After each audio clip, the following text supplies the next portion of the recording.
Good evening money persons, welcome to daily మనిషి number 882. ఈరోజు daily మనిషిలో మార్కెట్లో ఉన్న ఇంపార్టెంట్ అప్డేట్స్ అన్ని వన్ బై వన్ క్విక్గా డిస్కస్ చేసేద్దాం. ముందుగా మార్కెట్ అప్డేట్ చూసినట్లయితే ఈ రోజు సెషన్ లో సెన్సెక్స్ 13 పాయింట్స్ పెరిగి 81,711 పాయింట్స్ కి క్లోజ్ అయినట్లయితే నిఫ్టీ 7 పాయింట్స్ పెరిగి 25,017 పాయింట్స్ కి క్లోజ్ అయింది. అండ్ ఈ రోజు సెషన్ లో మిడ్ క్యాప్ ఇండెక్స్ 0.38% పెరిగినట్లయితే స్మాల్ క్యాప్ ఇండెక్స్ 0.85% పెరిగింది అండ్ బ్యాంక్ నిఫ్టీ 0.26% పెరిగింది. నెక్స్ట్ ఫర్దర్ అప్డేట్స్ లోకి వెళ్లే ముందు ఒక ఇంపార్టెంట్ థింగ్ డిస్కస్ చేయాలి. టెలిగ్రామ్ యొక్క ఫౌండర్ ఎవరైతే ఉన్నారో అతను ఫ్రాన్స్ లో అరెస్ట్ చేసినట్లుగా అప్డేట్ అయితే మీలో చాలా మందికి ఆల్రెడీ ఐడియా ఉండే ఉంటుంది. సో ఈ టెలిగ్రామ్ వాళ్ళు కొన్ని రూల్స్ ని వైలేట్ చేయడం టెలిగ్రామ్ అయితే కంప్లీట్ గా బ్యాన్ చేయొచ్చు అని చెప్పి కూడా న్యూస్ అయితే సర్క్యులేట్ అవుతుంది. ఒకవేళ టెలిగ్రామ్ ని కనుక బ్యాన్ చేశారనుకోండి, ఆల్రెడీ మన మనీ పర్సన్స్ చాలా మంది మన టెలిగ్రామ్ ఛానల్ ని కూడా ఫాలో అవుతుంటారు. దీనిలో రెగ్యులర్ గా మార్కెట్ రిలేటెడ్ ఇన్ఫర్మేషన్ ని షేర్ చేస్తుంటాం కదా. సో ఆ అప్డేట్స్ అయితే మీరు మిస్ అయ్యేటువంటి అవకాశం ఉన్నది. సో అందుకనే టెలిగ్రామ్ ఒకవేళ బ్యాన్ చేసినట్లయితే ఆల్టర్నేట్ ప్లాట్ఫామ్ అయినటువంటి వాట్సాప్ ఛానల్ కూడా మనకు ఆల్రెడీ ఉన్నది. ఈ వాట్సాప్ ఛానల్ ఉన్నదని మీలో కొంతమందికి ఆల్రెడీ ఐడియా ఉండి ఉండొచ్చు కూడా. సో ఈ వాట్సాప్ ఛానల్ లింక్ ఏదైతే ఉన్నదో ఆ లింక్ ని ఈ రోజు వీడియో యొక్క డిస్క్రిప్షన్ లోను కింద కామెంట్ సెక్షన్ లో అవైలబుల్ గా ఉంచుతాను.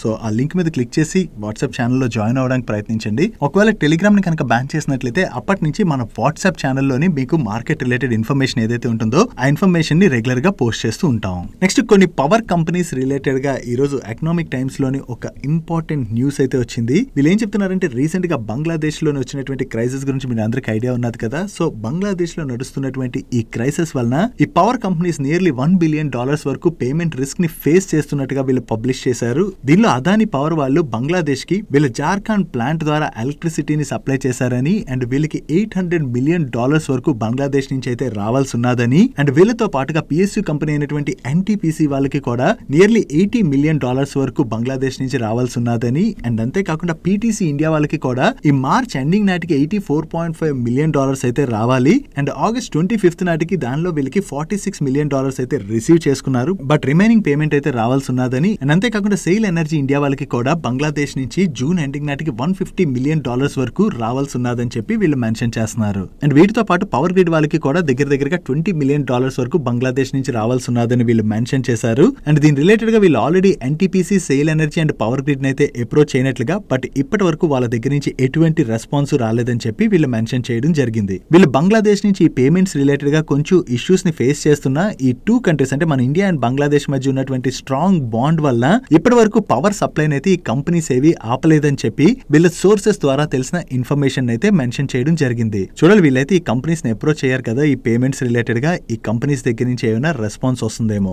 కొంత పేమెంట్స్ డిలే అయ్యి మెల్లమెల్లగా పేమెంట్స్ వచ్చేసినట్లయితే పెద్దగా ప్రాబ్లం ఉండదు. అలా కాకుండా బంగ్లాదేశ్ లోని ఇష్యూ కనుక ఇంకా కంటిన్యూ అయ్యి వాళ్ళ దగ్గర నుంచి పేమెంట్స్ అవి రాలేదనుకోండి, వాటి వల్ల ఈ పవర్ కంపెనీస్ పైన కొంత ఇంపాక్ట్ పడేటువంటి అవకాశం ఉన్నది. నెక్స్ట్ జీరోదా యొక్క ప్రమోటర్ అయినటువంటి నితిన్ కామత్ గారు మార్కెట్ లోకి వస్తున్నటువంటి న్యూ ట్రేడర్స్ కి అయితే ఒక అలర్ట్ ని ఆయన ట్విట్టర్ ద్వారా షేర్ చేయడం జరిగింది. 2020 నుంచి చూసినట్లయితే మార్కెట్ లోని కంటిన్యూస్ గా పాజిటివ్ మొమెంటం కనపడుతుండడంతో చాలా మంది new investors and traders market లోకి ఎంటర్ అవుతున్నారు కదా. ఈ కొత్తగా వచ్చిన వాళ్ళ దగ్గర నుంచి డబ్బులు కొట్టేయాలని చెప్పి స్టాక్ మార్కెట్ లో రకరకాల స్కామ్స్ జరుగుతున్నాయి. ఇప్పుడు మరొక కొత్త స్కామ్ అయితే వెలుగులోకి వచ్చిందని కొత్తగా ఎవరైతే ట్రేడర్స్ మార్కెట్ లోకి వస్తున్నారో వాళ్ళకి షార్ట్ టర్మ్ లోనే ప్రాఫిట్ సంపాదించవచ్చు అని చెప్పి కొన్ని ఫేక్ ట్రేడింగ్ యాప్స్ అయితే వాళ్ళని మోసం చేస్తున్నాయని ఇనిషియల్ గా వీళ్ళని వాట్సాప్ గ్రూప్స్ లోనది యాడ్ చేసి ఈ ఫేక్ ట్రేడింగ్ యాప్స్ ఏవైతే ఉంటాయో వాటి ద్వారా కొన్ని ట్రేడింగ్ టిప్స్ ఇవ్వడం ద్వారా ఇనిషియల్ గా వాళ్ళకి కొంత ప్రాఫిట్ వచ్చేలా చేసి వాళ్ళకి నమ్మకం కుదిరిస్తున్నారు. వన్స్ వాళ్ళకి నమ్మకం కుదిరిన తర్వాత వాళ్ళు ఎక్కువ డబ్బులు పెడతారు కదా, అంటే ఇంకా ఎక్కువ డబ్బులు పెట్టండి ఎక్కువ ప్రాఫిట్ రావచ్చు అని చెప్పి వాళ్ళని నమ్మించి ఆ విధంగా ఎక్కువ డబ్బులు పెట్టిన తర్వాత దాని మీద వాళ్ళకి ఒకవేళ ప్రాఫిట్ రానివ్వండి లేదా వాళ్ళ ఓన్ డబ్బుల్ని విత్డ్రా చేసుకోవాలన్నా ఇవి విత్డ్రా చేసుకోవడం అవదు, మీరు అప్ ఫ్రంట్ ఫీ పే చేయాలని లేదా దాని మీద ట్యాక్స్లు ఉన్నాయి అవి ఉన్నాయి ఇవి ఉన్నాయి అని చెప్పి చాలా రకాలుగా వాళ్ళని మోసం చేసి వాళ్ళ దగ్గర నుంచి డబ్బులు అయితే భయంకరంగా కొట్టేస్తున్నారు.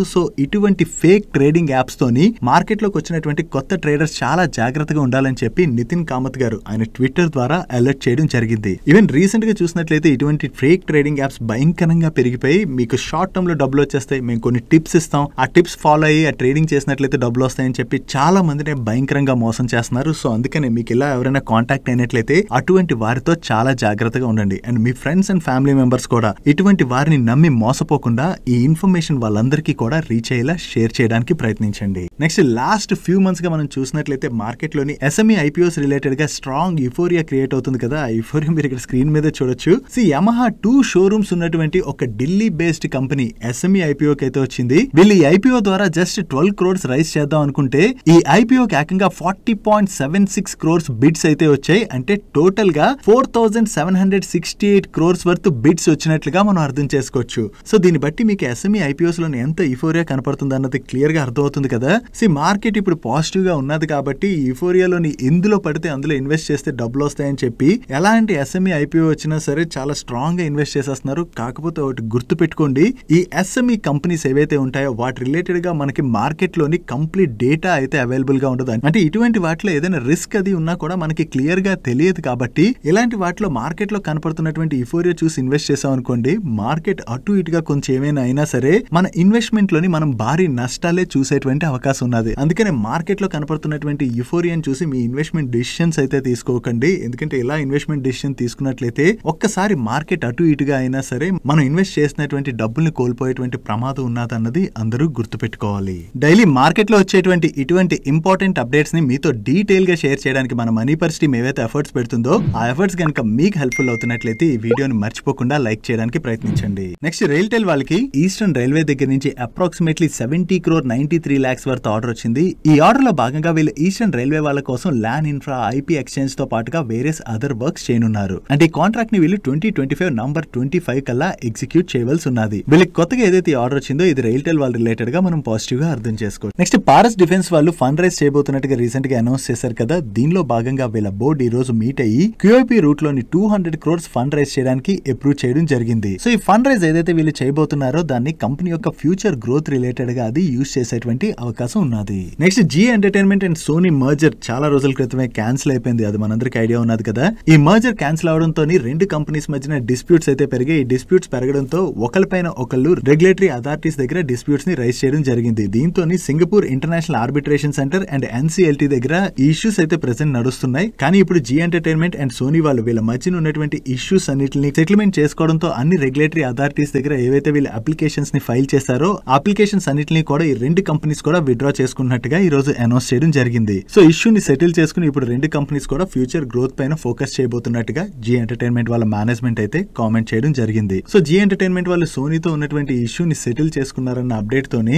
ఒక్కసారి జీ ఎంటర్టైన్మెంట్ స్టాక్ లోని జంప్ కనపడి 11% పైనే పెరిగింది. నెక్స్ట్ శిల్పా మెడికేర్ వాళ్ళ బోటెజోమిక్ ఇంజెక్షన్ కి యుఎస్ ఎఫ్డీఏ యొక్క అప్రూవల్ వచ్చినట్లుగా వీళ్ళు షేర్ చేస్తున్నారు. ఈ ఇంజెక్షన్ ని అడల్ట్ పేషెంట్స్ లోని మల్టిపుల్ మైలోమా ట్రీట్మెంట్ లో భాగంగా యూజ్ చేస్తారని చెప్పి వీళ్ళు షేర్ చేస్తున్నారు. సో వీళ్ళ ఇంజెక్షన్ కి యుఎస్ ఎఫ్డీఏ దగ్గర నుంచి అప్రూవల్ వచ్చింది కాబట్టి ఇది శిల్పా మెడికేర్ వాళ్ళ రిలేటెడ్ గా పాజిటివ్. దీంతోనే ఈ రోజు సెషన్ లో శిల్పా మెడికేర్ స్టాక్ 4% పైనే పెరిగింది. నెక్స్ట్ జేఎస్డబ్ల్యూ ఎనర్జీ వాళ్ళ సబ్సిడరీ కంపెనీ అయినటువంటి జేఎస్డబ్ల్యూ నియో ఎనర్జీ లిమిటెడ్ వాళ్ళకి Maharashtra state electricity distribution company limited వాళ్ళ దగ్గర నుంచి టారిఫ్ బేస్డ్ కాంపిటేటివ్ బిడ్డింగ్ లో భాగంగా 200 megawatt wind solar hybrid power project ని సెటప్ చేసేందుకు గాను వీళ్ళు ఆర్డర్ ని రిసీవ్ చేసుకోవడం జరిగింది. వీళ్ళకి Maharashtra state electricity distribution company limited దగ్గర నుంచి ఈ ఆర్డర్ వచ్చిందన్న అప్డేట్ తోనే ఈ రోజు సెషన్ లో జేఎస్డబ్ల్యూ ఎనర్జీ స్టాక్ నియర్లీ 2% పెరిగింది. Next health tech and insurance tech company అయినటువంటి Medi Assist Insurance TPA Private Limited అనేటువంటి ఒక సబ్సిడరీ కంపెనీ ఉన్నది. ఈ సబ్సిడరీ కంపెనీ ఇప్పుడు Paramount Health Services and Insurance TPA Private Limited లోని 100% స్టేక్ ని అక్వైర్ చేసేందుకు గాను డెఫినెటివ్ అగ్రిమెంట్ లోకి ఎంటర్ అవడం జరిగింది. నో ఈ Paramount Health services insurance TPA ని అక్వైర్ చేయడం ద్వారా మెడి అసిస్ట్ టీపీఏ వల్ల గ్రూప్ సెగ్మెంట్ లోని మార్కెట్ షేర్ 6% పెరుగుతుందని and overall health insurance industry అంటే గ్రూప్ ప్లస్ రీటైల్ సెగ్మెంట్ లోని వీళ్ళ మార్కెట్ షేర్ 4% పెరగబోతున్నట్టుగా వీళ్ళు షేర్ చేస్తున్నారు. ఇంకా ఈ ఎక్విజిషన్ కి వీళ్ళకి ఇన్సూరెన్స్ రెగ్యులేటర్ అయినటువంటి ఐఆర్డిఐ వాళ్ళ దగ్గర నుంచి అప్రూవల్స్ అయితే రావాల్సి ఉన్నది. సో ఈ పారామౌంట్ టీపీఏని అక్వైర్ చేయడం ద్వారా మెడి అసిస్ట్ టీపీఏ వాళ్ళకి బెనిఫిట్ కలుగుతుంది కాబట్టి వీళ్ళ దగ్గర నుంచి అనౌన్స్మెంట్ రావడంతో ఈ రోజు సెషన్ లో Medi Assist Health Care Services Limited stock 7% పైనే పెరిగింది. నెక్స్ట్ ఈ రోజు సెషన్ లో టాటా టెక్నాలజీస్ లోని ఒక బ్లాక్ ట్రేడ్ జరిగింది. ఈ బ్లాక్ ట్రేడ్ లోని నియర్లీ 3% ఈక్విటీ హ్యాండ్స్ చేంజ్ అవడం జరిగింది.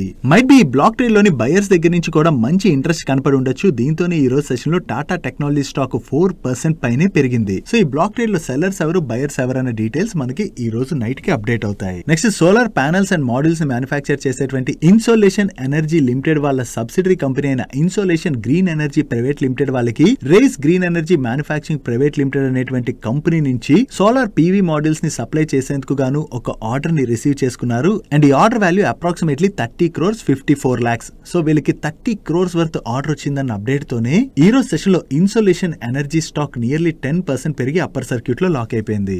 నెక్స్ట్ డేటామెటిక్స్ వాళ్ళు మైక్రోసాఫ్ట్ వాళ్ళతోని పార్ట్నర్షిప్ ని అనౌన్స్ చేశారు. యాక్చువల్లీ మైక్రోసాఫ్ట్ వాళ్ళతోని వీళ్ళకి ప్రీవియస్ గానే పార్ట్నర్షిప్ ఉన్నది. ఇప్పుడు న్యూ పార్ట్నర్షిప్ లో భాగంగా మైక్రోసాఫ్ట్ అజూర్ ఓపెన్ AI లోని డేటామెటిక్స్ వల్ల క్యాప్లియార్డ్ సొల్యూషన్స్ అయితే వీళ్ళు లాంచ్ చేయడం జరిగింది. యాక్చువల్లీ మైక్రోసాఫ్ట్ అజూర్ ప్లాట్ఫామ్ కి అయితే చాలా మంచి రెస్పాన్స్ వస్తుంది కదా. సో ఈ ప్లాట్ఫామ్ లోని వీళ్ళ క్యాప్లియార్డ్ సొల్యూషన్స్ ని లాంచ్ చేయడం ద్వారా వీళ్ళకి మంచి బిజినెస్ ఆపర్చునిటీ అయితే జనరేట్ అయ్యేటువంటి అవకాశం ఉండడంతోనే ఈ రోజు సెషన్ లో డేటామెటిక్స్ స్టాక్ లో ఒక్కసారి జంప్ కనపడి 20% పెరిగి అప్పర్ సర్క్యూట్ లో లాక్ అయిపోయింది. నెక్స్ట్ రైల్వే PSU కంపెనీ అయినటువంటి RVNL వాళ్ళు సౌతర్న్ రైల్వే వాళ్ళు ఫ్లోట్ చేసినటువంటి టెండర్ లో పార్టిసిపేట్ చేసి L1 బిడ్డర్ గా సెలెక్ట్ అయ్యారు. దీనిలో భాగంగా సౌతర్న్ రైల్వే చెన్నై డివిజన్ లోని బ్లాక్ సిగ్నలింగ్ సెక్షన్ లోని వీళ్ళు వేరియస్ వర్క్స్ చేయనున్నారు. అండ్ ఈ order value approximately 111 crores. And ఈ ఆర్డర్ ని వీళ్ళు LOA రిసీవ్ చేసుకున్న 18 months లోని ఎగ్జిక్యూట్ చేయవలసి ఉన్నది. వీళ్ళకి కొత్తగా ఈ ఆర్డర్ వచ్చిందన్న అప్డేట్ తోనే ఈ రోజు సెషన్ లో RVNL స్టాక్ పాజిటివ్ గా రియాక్ట్ అయింది. Next omni channel pharmacy retailer అయినటువంటి మెడ్ ప్లస్ లోని నిన్న సెషన్ లోని ఒక బ్లాక్ ట్రేడ్ జరిగింది కదా. ఈ బ్లాక్ ట్రేడ్ లోని 12.8% ఈక్విటీ హ్యాండ్స్ చేంజ్ అయింది. ఈ 12.8% లో కూడా 11.35% స్టేక్ ని వాబక్ పింకర్స్ వాళ్ళే సెల్ చేశారు. సో ఈ వాబక్ పింకర్స్ వాళ్ళకి ఏదైతే స్టేక్ ఉన్నదో ఈ మెడ్ ప్లస్ లోని ఈ ఎంటైర్ స్టేక్ ని వీళ్ళు సెల్ చేసేసి మెడ్ ప్లస్ నుంచి ఎగ్జిట్ అయిపోవడం జరిగింది. యాక్చువల్లీ వాబక్ పింకర్స్ వాళ్ళు మెడ్ ప్లస్ లో ఈ స్టేక్ సేల్ చేయొచ్చు అని చెప్పి చాలా రోజుల నుంచి న్యూస్ అయితే నడుస్తుంది. ఫైనల్లీ వీళ్ళైతే ఇప్పుడు సెల్ చేసేసారు. వీళ్ళు స్టేక్ ని సెల్ చేసినట్లయితే దీనిలోని 3% స్టేక్ ని ICICI Prudential మ్యూచువల్ ఫండ్ వాళ్ళు అక్వైర్ చేయడం జరిగింది. అండ్ వీళ్ళతో పాటు గవర్నమెంట్ ఆఫ్ సింగపూర్ వాళ్ళు కూడా 1% స్టేక్ ని అక్వైర్ చేశారు. So ICICI Prudential mutual fund వాళ్ళు ఈ బ్లాక్ ట్రేడ్ లో పార్టిసిపేట్ చేసి నియర్లీ 3% వరకు స్టేక్ ని అక్వైర్ చేశారన్న అప్డేట్ తోనే ఈ రోజు సెషన్ లో మెడ్ ప్లస్ స్టాక్ పాజిటివ్ గా రియాక్ట్ అయింది. నెక్స్ట్ FMCG కంపెనీ అయినటువంటి HUL లిమిటెడ్ వాళ్ళ రిలేటెడ్ ఒక నెగిటివ్ అప్డేట్ ఉన్నది. వీళ్ళకి ఇన్కమ్ ట్యాక్స్ డిపార్ట్మెంట్ దగ్గర నుంచి 962 crores worth tax demand order అయితే రిసీవ్ చేసుకున్నారు. ఈ ఆర్డర్ ఏదైతే వచ్చిందో దీనివల్ల వీళ్ళ మీద ప్రెసెంట్ ఫైనాన్షియల్ ఇంపాక్ట్ అయితే పెద్దగా ఉండదు, కానీ దీనికైతే అగైనిస్ట్ గా వీళ్ళు ట్రిబ్యునల్లోని అపీల్ చేసుకుంటామని చెప్పి వీళ్ళ మేనేజ్మెంట్ కామెంట్ చేయడం జరిగింది. సో వీళ్ళు అపీల్ చేసుకున్న తర్వాత ఫైనల్లీ వర్డిక్ట్ ఏమొస్తున్నది మనం చూడాలి. బట్ యాజ్ ఆఫ్ నో చూసినట్లయితే వీళ్ళకి 962 crores worth tax demand order వచ్చింది అప్డేట్ తోనే ఈ రోజు సెషన్ లో HUL స్టాక్ లో మనకి ప్రెషర్ కనపడింది.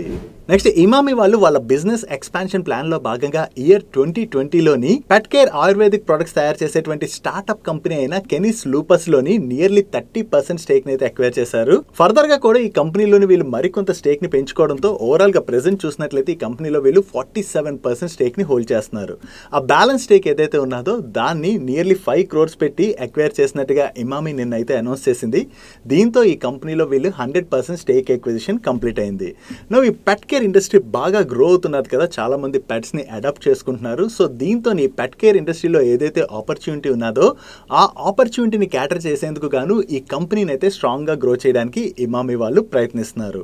సో ఇది ఇమామి రిలేటెడ్ గా మనం పాజిటివ్ గా అర్థం చేసుకోవచ్చు.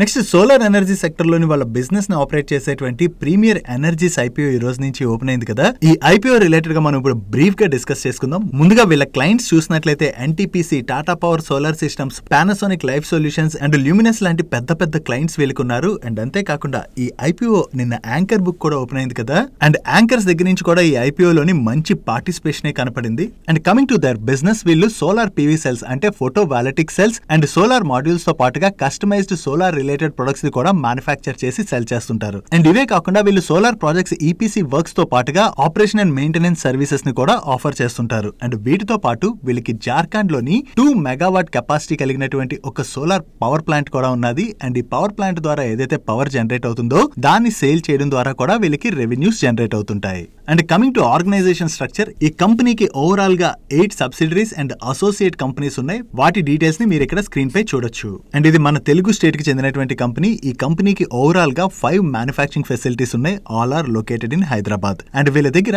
2 gigawatt solar cell manufacturing capacity ఉన్నట్లయితే 4.13 gigawatt solar modules manufacturing capacity ఉన్నది. అండ్ ఈ కెపాసిటీస్ ని యూజ్ చేసుకోవడం ద్వారా వీళ్ళు solar cells, solar modules and other solar products ని మ్యానుఫ్యాక్చర్ చేస్తూ ఉంటారు. No coming to the revenue breakup. ఈ కంపెనీకి మేజర్ గా solar cells and solar modules ని మ్యానుఫ్యాక్చర్ చేసి సెల్ చేయడం ద్వారానే రెవెన్యూస్ ఎక్కువగా జనరేట్ అవుతున్నాయి. వీళ్ళ ఓవరాల్ రెవెన్యూస్ లోని ఈ సెగ్మెంట్స్ యొక్క కంట్రిబ్యూషన్ నియర్లీ 95% ఉన్నది. అండ్ వీళ్ళు ఈపీసీ అండ్ ఓఎండ్ఎం సర్వీసెస్ కూడా ఆఫర్ చేస్తుంటారు కదా. వీళ్ళ ఓవరాల్ రెవెన్యూస్ లోని వీటి యొక్క contribution nearly 4.73%. And power supply ద్వారా వీళ్ళకి జస్ట్ 0.12% రెవెన్యూ కంట్రిబ్యూషన్ వస్తుంది. అండ్ వీళ్ళు యూఎస్ అండ్ హాంకాంగ్ తో పాటుగా అదర్ కంట్రీస్ కి కూడా వీళ్ళ ప్రొడక్ట్స్ ని ఎక్స్పోర్ట్ చేస్తుంటారు. అండ్ ఫైనాన్షియల్ ఇయర్ 2024 లోని వీళ్ళకి ఎక్స్పోర్ట్స్ ద్వారా నియర్లీ 14% రెవెన్యూ కంట్రిబ్యూషన్ వచ్చినట్లయితే డొమెస్టిక్ సేల్స్ ద్వారా 86% రెవెన్యూ కంట్రిబ్యూషన్ రావడం జరిగింది. And coming to share holding pattern, ఈ కంపెనీ యొక్క ప్రమోటర్ అయినటువంటి సురేంద్ర పాల్ సింగ్ సలూజా గారు కంపెనీలోని 3.9% స్టేక్ ని హోల్డ్ చేస్తున్నట్లయితే వాళ్ళ సన్ అయినటువంటి చిరంజీవ్ సింగ్ సలూజా గారు 64.84% స్టేక్ ని హోల్డ్ చేస్తున్నారు. అండ్ వీళ్ళతో పాటుగా ఈ కంపెనీలోని south Asia growth fund 20.87% stake ని హోల్డ్ చేస్తుంది. అండ్ రిమైనింగ్ ఎవరెవరు ఎంత స్టేక్ హోల్డ్ చేస్తున్నారు అన్నది మీరు ఇక్కడ స్క్రీన్ పై చూడొచ్చు. అండ్ ఇందాక మనం షేర్ హోల్డింగ్ ప్యాటర్న్ లోని ప్రమోటర్స్ గురించి మాట్లాడుకున్నాం కదా. వీళ్ళ ప్రమోటర్ అయినటువంటి సురేంద్ర పాల్ సింగ్ సలూజా గారు ఈ కంపెనీలోని chairman and whole time director గా వ్యవహరిస్తున్నట్లయితే ఈయన సన్ అయినటువంటి చిరంజీవి సింగ్ సలూజా గారు ప్రెసెంట్ వీళ్ళ బోర్డు లోని మేనేజింగ్ డైరెక్టర్ రోల్ లో ఉన్నారు. And coming to IPO details, ఇది complete book building IPO. And ఈ ఐపీఓ యొక్క ఇష్యూ సైజ్ 2830 crores. దీనిలో ఫ్రెష్ ఇష్యూ 1291 crores అయితే offer for sale 1539 crores. And ఈ ఐపీఓ యొక్క price band 427 rupees to 450 rupees quote చేస్తున్నారు. దీని యొక్క అప్పర్ ప్రైస్ బ్యాండ్ ప్రకారం మనం క్యాలిక్యులేట్ చేసినట్లయితే కంపెనీ యొక్క present market cap 20,284 crores. And ఈ ఐపీఓలో మీరు పార్టిసిపేట్ చేయాలంటే మినిమం 33 షేర్స్ తోని 1 లాట్ కి అప్లై చేయవలసి ఉంటుంది. అండ్ ఈ stock both BSE and NSE లోని లిస్ట్ అవుతుంది. అండ్ ఈ ఐపీఓ 27th ఆగస్ట్ అంటే ఈ రోజు ఆల్రెడీ ఓపెన్ అయింది అండ్ 29th ఆగస్ట్ రోజున క్లోజ్ అవుతుంది. అండ్ రిమైనింగ్ ఐపీఓ 22 డేట్స్ ని మీరు ఇక్కడ స్క్రీన్ పై చూడొచ్చు. అండ్ ఈ ఐపీఓలోని 50% క్యూఐబీస్ కి, 15% ఎన్ఐఎస్ కి అండ్ 35% రీటైల్ కి కోటా అలాట్ చేశారు. నెక్స్ట్ ఫైనాన్షియల్స్ లోకి వెళ్ళిపోదాం. ముందుగా వీళ్ళ బ్యాలెన్స్ షీట్ చూసినట్లయితే ఈ కంపెనీ దగ్గర టోటల్ 1200 crores డెట్ ఉన్నట్లయితే 859 crores ఈక్విటీ ఉన్నది. అంటే వీళ్ళ debt to equity 1.397 times. So it is hire side. However మనకు తెలుసు కదా ఇది క్యాపిటల్ ఇంటెన్సివ్ బిజినెస్, సో వీళ్ళ దగ్గర డెట్ కొంచెం ఎక్కువగానే ఉంటుంది. Coming to their profit and loss statement, financial year 22 to financial year 24 మధ్యన వీళ్ళ ఆపరేటింగ్ రెవెన్యూలోని 105.72% సిఏజీఆర్ చొప్పున గ్రోత్ డెలివర్ చేసినట్లయితే ఆపరేటింగ్ ఎబిటాలోని 301.93% సిఏజీఆర్ చొప్పున గ్రోత్ డెలివర్ చేశారు. అండ్ ఫైనాన్షియల్ ఇయర్ 22 లోను ఫైనాన్షియల్ ఇయర్ 23 లోను వీళ్ళు లాస్ జనరేట్ చేసినట్లయితే ఫైనాన్షియల్ ఇయర్ 24 లోని వీళ్ళు 231 crores ప్యాట్ జనరేట్ చేయడం జరిగింది. అండ్ ఈ క్వార్టర్ 1 లో కూడా వీళ్ళు 198 crores ప్యాట్ జనరేట్ చేశారు. అండ్ ఫైనాన్షియల్ ఇయర్ 24 లోని వీళ్ళ ఆపరేటింగ్ ఎబిటా మార్జిన్స్ లోను ప్యాట్ మార్జిన్స్ లోను మంచి ఇంప్రూవ్మెంట్ కనిపిస్తుంది. Coming to peer comparison, financials లోని వీళ్ళ పియర్ కంపెనీ అయినటువంటి వెబ్సాల్ ఎనర్జీ సిస్టమ్స్ లిమిటెడ్ తో కంపేర్ చేస్తే వీళ్ళ అనదర్ పియర్ కంపెనీ అయినటువంటి వారీ రెన్యూబుల్ టెక్నాలజీస్ అండ్ వీళ్ళు ఫైనాన్షియల్స్ లోని బెటర్ గ్రోత్ డెలివర్ చేస్తున్నారు. అదే మార్జిన్స్ కంపేర్ చేసినట్లయితే వీళ్ళకన్నా కూడా వారీ రెన్యూబుల్ టెక్నాలజీస్ యొక్క మార్జిన్స్ బెటర్ గా ఉన్నాయి. అండ్ రిటర్న్ రేషియోస్ లో కూడా వారీ రెన్యూబుల్ టెక్నాలజీస్ వాళ్ళు బెటర్ రిటర్న్ రేషియోస్ జనరేట్ చేస్తున్నారు. కమింగ్ టు వాల్యుయేషన్స్, వీళ్ళు బెటర్ వాల్యుయేషన్స్ కే కోట్ చేస్తున్నారు. ఫైనాన్షియల్ ఇయర్ 24 లోని వీళ్ళు జనరేట్ చేసిన ఈపీఎస్ ప్రకారం క్యాలిక్యులేట్ చేసినట్లయితే వీళ్ళు 82 PE లో కోట్ చేస్తున్నట్లయితే ఈ క్వార్టర్ 1 లో వీళ్ళు జనరేట్ చేసినటువంటి ఈపీఎస్ ని యాన్యులైజ్ చేసి మనం క్యాలిక్యులేట్ చేసినట్లయితే వీళ్ళు నియర్లీ 24 times PE లో కోట్ చేస్తున్నారు. సో వీళ్ళ పియర్స్ తో కంపేర్ చేస్తే వీళ్ళు బెటర్ వాల్యుయేషన్స్ కే కోట్ చేస్తున్నట్టుగా మనం అర్థం చేసుకోవచ్చు.